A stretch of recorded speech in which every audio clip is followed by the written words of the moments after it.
नमस्कार साथियों, एक बार फिर से आप सभी का बहुत बहुत स्वागत है लोधाज क्लासेस के यूट्यूब प्लेटफॉर्म पर। दोस्तों, भाषा एवं संस्कृति बीए फर्स्ट ईयर में फाउंडेशन कोर्स काफी लंबे समय से होल्ड पड़ा हुआ था, लेकिन अब होल्ड नहीं रहेगा। मॉर्निंग में ही प्रयास करेंगे कि डेली आपको 9 बजे सेशन मिल जाए। आज संभवतः लेट हो गए हैं, लेकिन कोशिश करेंगे धीरे धीरे 9 बजे तक के टाइम पे आ जाएंगे, क्योंकि मेरे साथ हमेशा यही होता है कि जब भी मैं कोई क्लास का अनाउंस करता हूं तो दूसरे दिन वो क्लास पक्का नहीं होती है, इसलिए मैं कोई अनाउंस नहीं करने जा रहा हूं। बस कोशिश कर रहा हूं मैं अपनी। ये परसों भी मैं आपको बोल चुका था कि मैं धीरे धीरे कोशिश करूंगा कि मॉर्निंग में दिन में आपको सुबह सुबह ही 2 सेशन देने का प्रयास करूं। तो दोस्तों, यहां पर ये भाषा एवं संस्कृति को फिर से हम कंटिन्यू कर चुके हैं। इससे पहले 6 लेक्चर हो चुके थे, जिसमें पूरा फर्स्ट यूनिट में पूरे क्रम अनुसार हम चर्चा कर रहे थे। और मैं बता दूं कि भाषा एवं संस्कृति जो कि ये बीए फर्स्ट ईयर लिखा हुआ है, ये सिर्फ बीए के लिए नहीं दोस्तों, सिर्फ बीए के लिए नहीं, बल्कि बीए के साथ बीकॉम, बीएससी, बीबीए और बीए एलएलबी वाले सभी बच्चों के लिए जो भी फर्स्ट ईयर है, उन सभी के लिए ये सब्जेक्ट जो है एज इट इज महत्वपूर्ण होगा, एज इट इसी रूप में महत्वपूर्ण होगा, ठीक है ना। और ये जो टैग लगा हुआ है लाइव है ना 6 PM का, इसको हटा देंगे, डोंट वरी। और इसको हटा करके और मॉर्निंग में 9 बजे का करवा देंगे, ताकि इस क्लासेस का एक शेड्यूल रहे कि 9 से 10 के आसपास ये क्लासेस होगी मॉर्निंग में। क्लियर है? चलिए तो डिस्कस करते हैं दोस्तों आज का सेशन। और आज के सेशन में हम बात करेंगे भारतीय भाषाओं में राम, है ना। तो भारतीय भाषाओं में राम, और इस टॉपिक को डिस्कस करने के साथ में हम जो इसके वस्तुनिष्ठ प्रश्न उत्तर है उन पर भी डिस्कस करेंगे, ताकि हमारे एग्जाम का प्रत्येक पक्ष अच्छे से तैयार हो जाए, ठीक है ना। बिल्कुल भी स्किप मत कीजिएगा, बहुत इंपॉर्टेंट सेशन है। आप अगर देखिए जब भी पढ़ने बैठते हो तो डायरेक्टली क्या करते हो, आप ऑब्जेक्टिव वस्तुनिष्ठ प्रश्न उत्तरों पर जाते हो, बिना स्टोरी कहानी पता हुए फिर आपको वस्तुनिष्ठ जो प्रश्न उत्तर होते हैं ना उनको रटना पड़ता है। लेकिन एक बार मेरे अनुसार एक बार ये कहानी को समझ लीजिए, कहानी क्या है पूरी, है ना, और उस पर आधारित जो वस्तुनिष्ठ प्रश्न उत्तर है वो आप आसानी से और बहुत आसानी से लगा पाएंगे। फिर आगे चल के कोई आपको रिवीजन की जरूरत नहीं पड़ेगी, बिना रिवीजन के बहुत आसानी से सारे क्वेश्चन आंसर लगा पाएंगे। आइए शुरू करते हैं। आगे बढ़े उससे पहले जो भी नए स्टूडेंट हैं जो पहली बार हमको देख रहे हैं उनको बता दूं कि बीए फर्स्ट, सेकंड और थर्ड ईयर तीनों ईयर में मैं आप लोगों के लिए व्यवस्थित रूप से और पूरे विस्तार पूर्वक सेशन लेकर आ रहा हूं। सिर्फ फाउंडेशन कोर्स के अंतर्गत ही आपको एमसीक्यू फॉर्मेट की क्लासेस देखने को मिलती है। इस सबके अलावा जितने भी सब्जेक्ट आप देख पा रहे हैं ना, जैसे भारतीय संविधान, राजनीति के मूल सिद्धांत, राजनीतिक सिद्धांत, भारतीय सिद्धांत, है ना, भारतीय अर्थव्यवस्था, व्यष्टि अर्थशास्त्र, प्राचीन, तो जितने भी सब्जेक्ट है आपके सभी सब्जेक्टों पर आपको पूरे विस्तार पूर्वक क्लासेस मिलेगी। कहां मिलेगी? तो उसके लिए दोस्तों आपको जाना होगा प्लेलिस्ट में। जी हां, प्लेलिस्ट में जाना होगा, या फिर डिस्क्रिप्शन में आपको ग्रुप की लिंक दी गई है, वहां से ग्रुप को ज्वाइन कीजिए। अपने आप आपको सारी क्लासेस अपने आप मिलना प्रारंभ हो जाएगी। चलिए शुरू करते हैं अपना आज का सेशन। जैसा कि हमने लास्ट सेशन में बताया था आप लोगों को, फर्स्ट यूनिट हमारी कंप्लीट हो चुकी है और आज से हम शुभारंभ करने जा रहे हैं सेकंड यूनिट का। सेकंड यूनिट अब हमारी स्टार्ट होने जा रही है और सेकंड यूनिट में हमें ये 4 टॉपिक पढ़ने हैं, है ना। इन 4 टॉपिकों पर डिस्कस करना है। कौन कौन से हैं? भारतीय भाषाओं में राम, उसके बाद उत्साह, भारत एक है और जीवन व दर्शन। तो चारों को इसी प्रकार से जो फॉर्मेट में आज लेकर आ रहा हूं ना, उसी फॉर्मेट में हम पढ़ेंगे। कैसे? सबसे पहले हम इसकी पूरी स्टोरी को पढ़ेंगे, पढ़ते हुए समझते हुए चलेंगे। यहां पर कुछ भी आपको याद नहीं करना है। बहुत अच्छी बात यही है कि आपको कुछ भी याद नहीं करना है ना। सिर्फ स्टोरी को एक बार थोड़ा सा समय देकर एक शॉर्ट टाइम में हम स्टोरी को समझ लेंगे इसकी, उसके तुरंत बाद ही इसके वस्तुनिष्ठ अर्थात की एमसीक्यू फॉर्मेट वाले क्वेश्चन आंसर लगाना प्रारंभ कर देंगे। और चूंकि हमसे एग्जाम में यही पूछे जाते हैं, सब्जेक्टिव क्वेश्चन आंसर तो इससे आते नहीं है ना। चलिए तो दोस्तों शुरू करते हैं अपना आज का सेशन। भारतीय भाषाओं में राम, तो इसको इनडायरेक्टली क्या कहा जाता है? राम साहित्य, है ना। जिसकी आज हम चर्चा करने जा रहे हैं ना, वो क्या है? राम साहित्य। राम साहित्य, और राम साहित्य की भूमिका कुछ इस प्रकार से तैयार की जाती है। सिया राम मैं सब जग जानी, सिया राम मैं सब जग जानी, करो प्रणाम जोरी जुग पानी। क्या कहा गया है? सिया राम मैं सब जुग जानी, करो प्रणाम जोरी जुग पानी। तो ये पद जो है स्वामी गोस्वामी तुलसीदास जी ने रामचरित्र मानस में ये पद उल्लेखित करके और पूरे विश्व को, पूरी दुनिया को ये संदेश देने का प्रयास किया है। ये संदेश दिया है कि संसार, पूरा संसार सीताराम का ही स्वरूप है, पूरा संसार सीताराम का ही स्वरूप है, अर्थात कि सब में भगवान का वास है। अतः हाथ जोड़कर हमें उस परम सत्ता को नमस्कार करना चाहिए, प्रणाम करना चाहिए। यहां से इनके इस पाठ की शुरुआत होती है। आइए दोस्तों, अब इस कहानी को हम थोड़ा सा आगे लेकर के चलते हैं। जैसी आपकी पुस्तक में कहानी है, हूबहू वही कहानी है, कोई एक शब्द का भी परिवर्तन मैंने यहाँ नहीं किया है। बिल्कुल आप देख पा रहे हैं, ऐसी कैसी उठा करके मैंने यहाँ छाप दी है ना। उसी रूप में, जो रूप आपको पुस्तक में पढ़ने को मिल रहा वही रूप यहाँ पर है, कोई परिवर्तन नहीं, कोई चेंजेस नहीं। उसको उसी के रूप में समझ करके उसी के सवालों का जवाब देंगे आज। डोंट वरी, जितने सवाल में लेकर आया हूं आप लोगों के लिए, वो सारे सवाल आप ये कहानी पढ़ने के बाद अपने आप बनने लगेंगे। चलिए आइए शुरुआत करते हैं। बस खाली पढ़ते चलते हैं, शॉर्ट टाइम में खत्म हो जाएगी। देखिए, इस संसार में ऐसे अनेक संत भक्त हुए हैं जिन्होंने ईश्वर की अनुभूति की है ईश्वर की अनुभूति की है, अर्थात कि उन्हें ऐसा महसूस हुआ है कि ईश्वर इस पृथ्वी पर है, या कहीं ना कहीं उन्होंने ईश्वर को देखा है और वे स्वयं ईश्वरमय हो गए। और स्वयं ईश्वरमय हो गए मतलब ईश्वर में विलीन हो गए। वाल्मीकि रामायण में कहा गया है, रामो विग्रहवान धर्मा। क्या कहा गया है? रामो विग्रहवान धर्मा। इसका अर्थ हुआ कि राम धर्म के मूर्त स्वरूप है। क्या कहा गया है? राम धर्म के मूर्त स्वरूप है। लक्ष्मण सूरी ने अपनी रचना पुलस्तक के वध में भगवान श्री राम का वर्णन करते हुए कहा है, हाथ में दान, पैरों में तीर्थ यात्रा, भुजाओं में विजय श्री, वचन में सत्यता, प्रसाद में लक्ष्मी, संघर्ष में शत्रु की स्वाभाविक मृत्यु, ये राम के स्वाभाविक गुण है। क्या कहा गया है? फिर से एक बार रिपीट कर रहा हूं इसमें उन्होंने कहा है, हाथ में दान, पैरों में तीर्थ यात्रा, भुजाओं में विजयश्री, वचन में सत्यता, है ना। ये सारे गुण बताए गए हैं राम के, सारे गुण, ठीक है ना। प्रसाद में लक्ष्मी, संघर्ष में शत्रु, स्वाभाविक मृत्यु, ये राम के स्वाभाविक गुण हैं। आचार्य रामचंद्र शुक्ल अपनी पुस्तक गोस्वामी तुलसीदास में कहते हैं कि राम के बिना हिंदू जीवन नीरस है। क्या कहा है? गोस्वामी तुलसीदास ने क्या कहा है कि राम के बिना हिंदू जीवन क्या है? नीरस है, या मतलब फीका है। भगवान श्री राम भारतीय जनमानस के आराध्य देव हैं। भारत की प्रत्येक जाति और धर्म की जनता भगवान राम को पूजती है, उनकी महिमा को स्वीकारती है। हिंदू धर्म के लोगों की आस्था का प्रतीक राम ही माने जाते हैं, राम ही है। इसलिए ऐसा कोई घर नहीं जहां भगवान राम के जीवन, दर्शन, व्यक्तित्व व महिमा से जुड़ा कोई भी धार्मिक ग्रंथ या साहित्य किसी उस घर में उपलब्ध ना हो, क्योंकि भारत की प्रत्येक भाषा में राम कथा पर आधारित साहित्य प्रचुर संख्या में है। क्लियर है? बस खाली पढ़ना है, समझना है, सुनते चलना है। क्लियर है? तो वास्तव में राम भारतीय मन की श्रेष्ठ भावना व कृति है। क्या कहा गया है कि वास्तव में राम भारतीय मन की श्रेष्ठ कृति है, भारतीय मन की श्रेष्ठ भावना है। वाल्मीकि ने जब रामायण जैसे महाग्रंथ की रचना की तो वह क्रांच के वियोग और दुख से द्रवित होकर अन्याय का प्रतिरोध था, लेकिन तुलसी ने कठिन दौर व विषय परिस्थितियों के बीच राम को मातृभाषा की धमनी में ढालकर रामचरितमानस के रूप में सभी के सम्मुख उसको प्रस्तुत किया। पुरुषार्थ के साथ भविष्य दृष्टा के गहरे रहस्यों के बीच राम साहित्य में, जीवन में, विश्व में भारतवर्ष की भाषा बन गए। राम की कीर्ति व छवि अनेक देशों के साथ साथ अनेक भाषाओं को भी पार करती चलती है। क्लियर है? आगे बढ़ते चलिएगा। साहित्यिक उत्कृष्टता और राम के उच्च गुणों के समावेश के चलते राम से संबंधित साहित्य की अपार रचनाएं सफलता के आयामों को छूती चली गई। राम पर जितना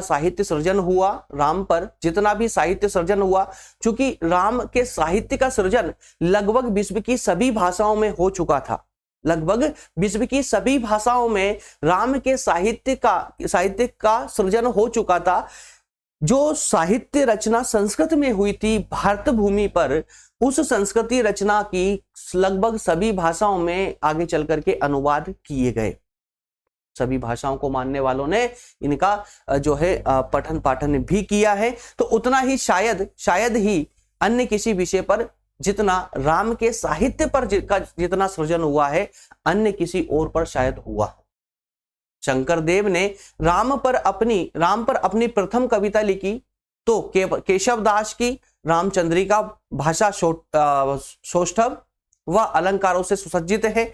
मैथिली शरण गुप्त की रचना साकेत में सहज लौकिकीकरण मिलता है। वहीं प्रतिमा नाटक भावार्थ रामायण महावीर चरित दशरथ जातक वैदेही विलास आनंद रामायण पौम चरिंट आदि राम पर आधारित कुछ प्रमुख रचनाएं हैं। इसके अलावा चीन, Indonesia, Malaysia, Japan, Thailand, Nepal, Sri Lanka जैसे और भी कई देशों में राम पर कई प्रकार की रचनाएं हुई है। साहित्यिक रूप में कई प्रकार की रचनाएं आज भी उपलब्ध है जो जनमानस को परिकृत कर रहा है।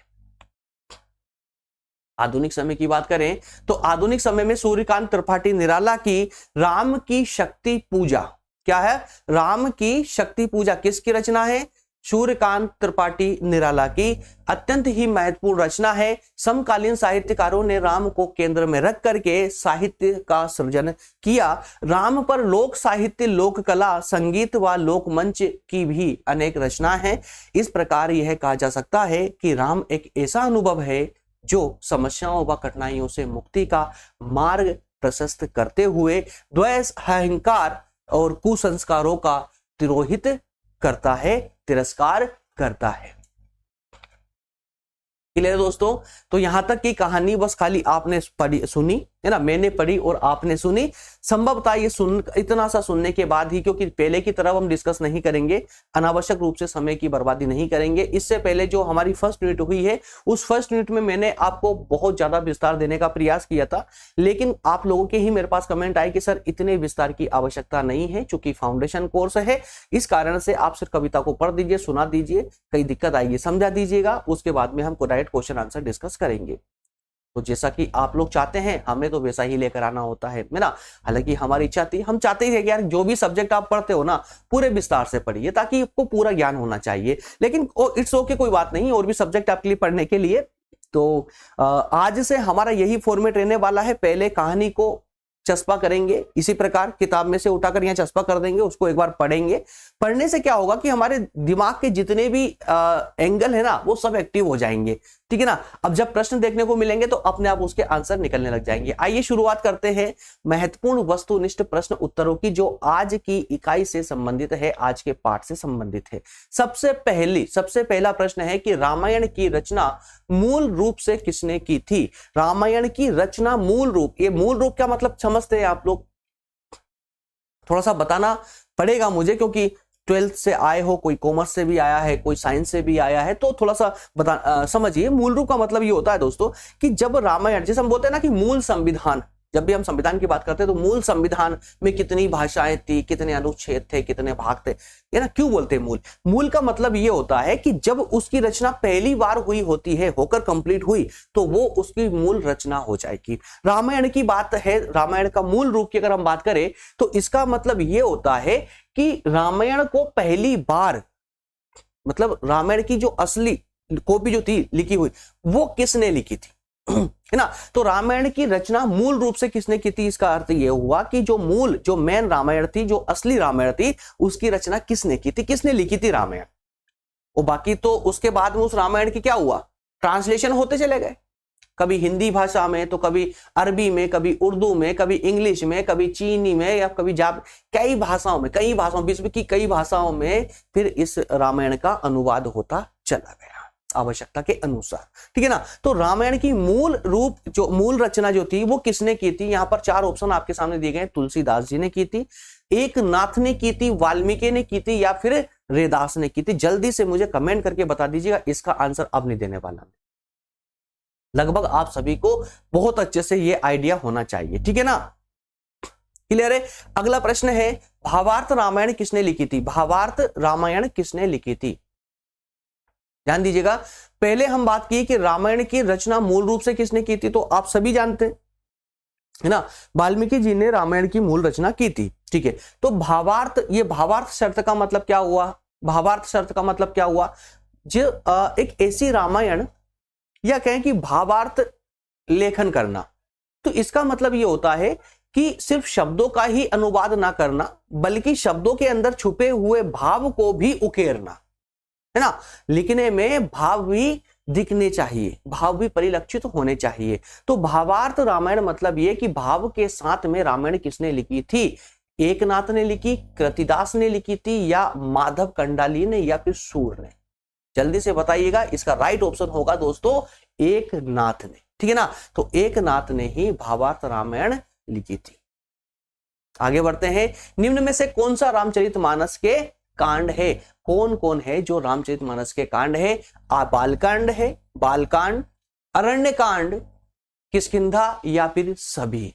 जल्दी से बताइएगा। इसका राइट ऑप्शन दा हो जाएगा। सभी को पता है अच्छे से कि जो बालकांड की हम बात कर रहे हैं, अरण्यकांड और किष्किंधा कांड, ये सब के सब रामचरितमानस के ही भाग है, कांड है।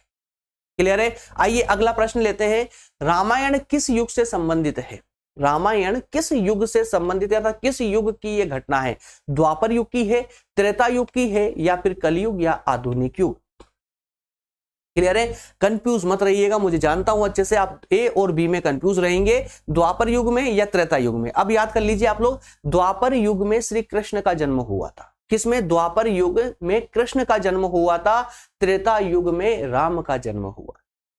ठीक है ना। तो पहले त्रेता युग, उसके बाद द्वापर युग। ठीक है। तो पहले राम इस पावन भूमि पर आए थे, उसके बाद कृष्ण ने इस पावन भूमि पर जन्म लिया था। क्लियर है? इसलिए राइट ऑप्शन क्या हो जाएगा? बा हो जाएगा, त्रेता युग। आइए अगला प्रश्न लेते हैं। अगला प्रश्न है चंपू रामायण। चंपू रामायण की रचना किसने की थी? चंपू रामायण किसने लिखी थी? ऑप्शन है परमार भोज ने लिखी, या कालिदास ने, या वाल्मीकि ने, या फिर विमल सूरी ने? इसका राइट ऑप्शन होगा आपके सामने परमार भोज ने। तो परमार भोज ने ही चंपू रामायण। ध्यान दीजिएगा, ये है ना, इसमें कंफ्यूज मत होइएगा। रामायण सिर्फ एक नहीं लिखी गई है, कई रामायणों की रचना हुई है ना। वाल्मीकि जी के बाद में कई रामायणों की रचना हुई है। ठीक है ना। तो मूल रामायण हम इसी को मानेंगे, फिर उसी से प्रेरणा ले लेकर के अन्य लेखकों ने जो है अपने अपने अनुसार और कोई भाव दर्शा रहा है, कोई घटनाओं को और परिलक्षित कर रहा है। इस प्रकार से अलग अलग भाषाओं में और अलग अलग प्रकार से भी रामायण की रचना हुई है। और सिर्फ रामायण की नहीं बल्कि सभी, लगभग सभी धार्मिक ग्रंथों की रचना आगे चल करके हुई। चलिए अगला प्रश्न है साकेत सौरभ का महाकाव्य की रचना। साकेत सौरभ महाकाव्य की रचना किसने की थी? ये प्रश्न नया है आप लोगों के लिए, पाठ से थोड़ा सा हटके जरा ध्यान दीजिएगा। साकेत सौरभ महाकाव्य है ना, साकेत सौरभ महाकाव्य की रचना किसने की? डॉक्टर भास्कराचार्य त्रिपाठी ने की थी, या फिर तुलसीदास ने, या सूर्यकांत त्रिपाठी निराला, या मैथिली शरण गुप्त? चार ऑप्शन है, जल्दी से बताइए कौन होंगे इसके राइट ऑप्शन, कौन होगा? भास्कराचार्य। क्लियर है? भास्कराचार्य है ना। साकेत सौरभ महाकाव्य, इन सभी के बस आपको नाम अच्छे से याद रखना है। याद रखने का मतलब ये नहीं है कि आपको रटना है, रटना नहीं है, सिर्फ समझ के पूरे फोकस के साथ में बस उसको अच्छे से पढ़ लीजिए। एक बार अगर आपने अच्छे से पढ़ लिया तो फिर आपको उसको याद रखने की आवश्यकता नहीं पड़ेगी। चलिए आगे बढ़ते हैं। अगला प्रश्न है कि ग्रीस के कवि, ध्यान देना थोड़ा सा, ग्रीस के कवि होमर का प्राचीन काव्य इलियड, क्या कहा गया? ग्रीस के एक कवि है होमर, इनका एक प्राचीन काव्य है इलियड, और रोम के कवि नोनस का काव्य है या कृति है डायोनीसिया, डायोनीसिया है ना। तथा इन सबकी कथा में अद्भुत समानता है। क्या समानता देखने को मिलती है? रामायण की कथा या महाभारत की कथा, या असुरों की कथा, या फिर देवी देवताओं की कथा? जरा ध्यान से समझिएगा कि होमर की रचना इलियड और रोम के कवि की रचना नोनस की रचना डायोनीसियस है ना। और कौन सा भारतीय साहित्य है वो, ये तीनों में आपस में एक समान है, एक समानता आपस में देखने को मिलती है। और इन तीनों में से ऐसा कौन सा साहित्य है जो आपस में समानता रखता हो, जो आपस में समानता रखता हो? ये बात यहां पर की जा रही है। ठीक है ना। इलियड, डायोनीसिया और भारतीय साहित्यों में से कौन सा साहित्य? रामायण, महाभारत, असुरों की कथा या देव देवताओं की कथा? तो संभवतः इसका राइट ऑप्शन भी ए ही होगा, रामायण है ना। तो इलियड, डायोनीसिया, तो इलियड कहां की है दोस्तों? ये ग्रीस की रचना है, ग्रीस की रचना है ना, जो होमर नाम के कवि ने लिखी थी। और वहीं पर डायोनीसिया नोनस के द्वारा लिखित रोम की एक रचना है। और भारत में रामायण, इनमें आपस में समानता बनी हुई है। अगला प्रश्न लेंगे, रामायण की रचना मूल रूप से किसने की थी? फिर से क्वेश्चन रिपीट हो रहा है, क्वेश्चन रिपीट हुआ है दोस्तों, ध्यान, चलिए ठीक, कोई बात नहीं। वाल्मीकि, तुलसीदास, संत एकनाथ या अभिनंदन, है ना, वाल्मीकि, ऋषि वाल्मीकि। अगला प्रश्न लेते हैं, लक्ष्मण को किसका अवतार माना जाता है? लक्ष्मण को किसका अवतार माना जाता है? भगवान विष्णु का या भगवान शिव का या भगवान ब्रह्मा का या शेषनाग का?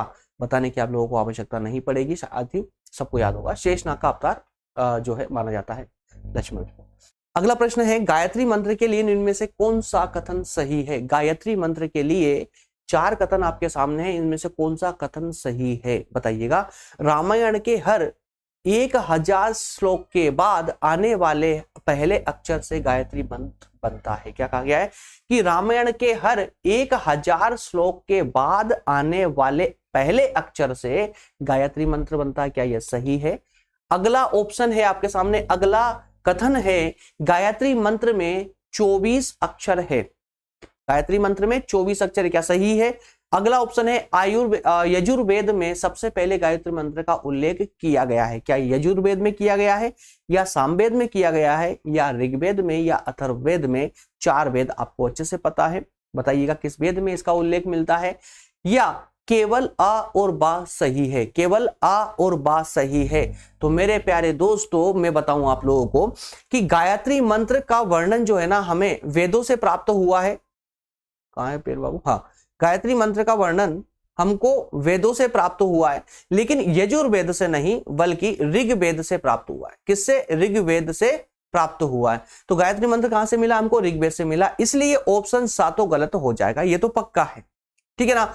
अब बात करते हैं आ और बा की। तो यहां कहा जा रहा है कि रामायण के प्रत्येक 1000 श्लोक के बाद में जो पहला अक्षर आता है वही गायत्री, उसी से गायत्री मंत्र बनता है। करेक्ट, सही है। और गायत्री मंत्र में कितने अक्षर है? 24 अक्षर ही तो है, इसलिए ऑप्शन दा करेक्ट हो जाएगा, आ और बा करेक्ट है, सही है।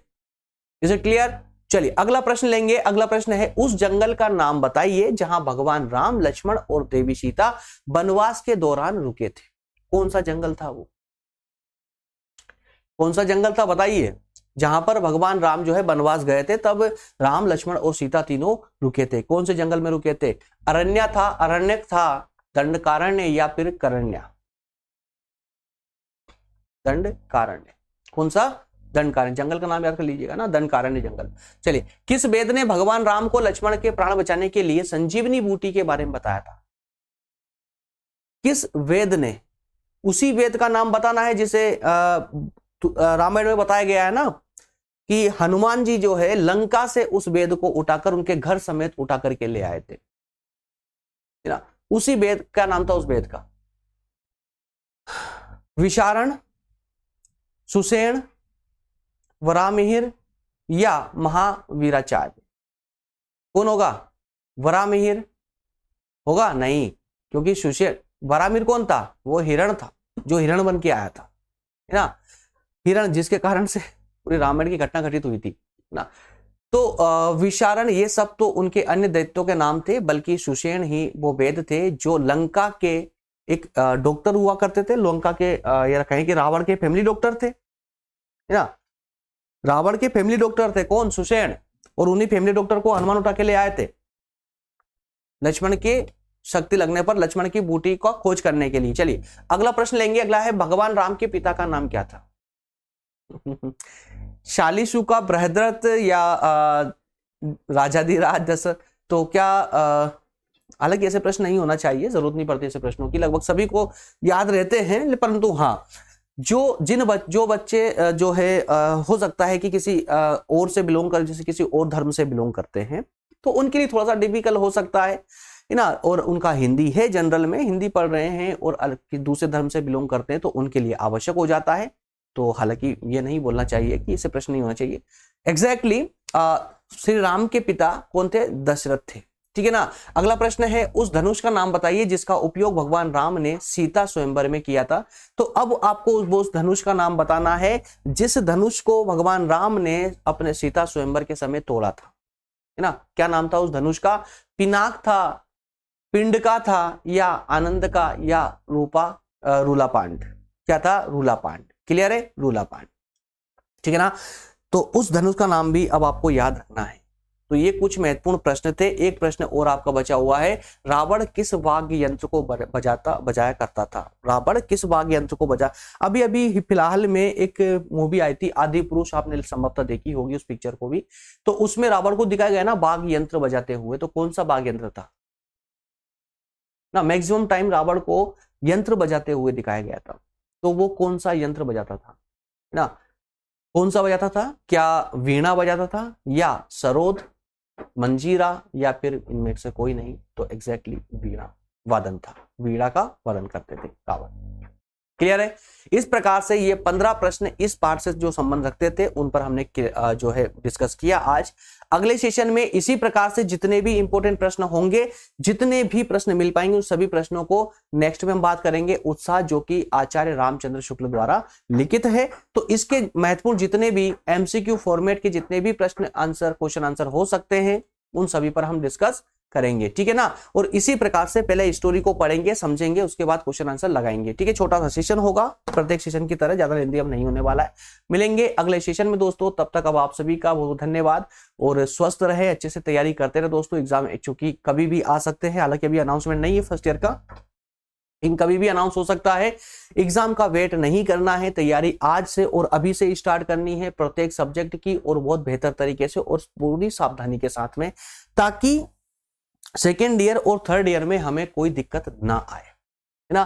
और बाकी जो स्टूडेंट प्रतियोगी परीक्षाओं की तैयारी करने के लिए भी ये कर रहे हैं, तो उनको तो मैं बहुत बहुत शुभकामनाओं के साथ में और ऐसा कंटेंट देने का प्रॉमिस करता हूं कि आपको जीवन में फिर कभी भी, आपकी तैयारी के दौरान आपको कभी भी एनसीईआरटी पढ़ने की आवश्यकता नहीं पड़ेगी। क्लियर है? मिलेंगे अगले सेशन दोस्तों, तब तक आप सभी का बहुत बहुत धन्यवाद। स्वस्थ रहे और स्टडी बहुत अच्छे से करते रहे।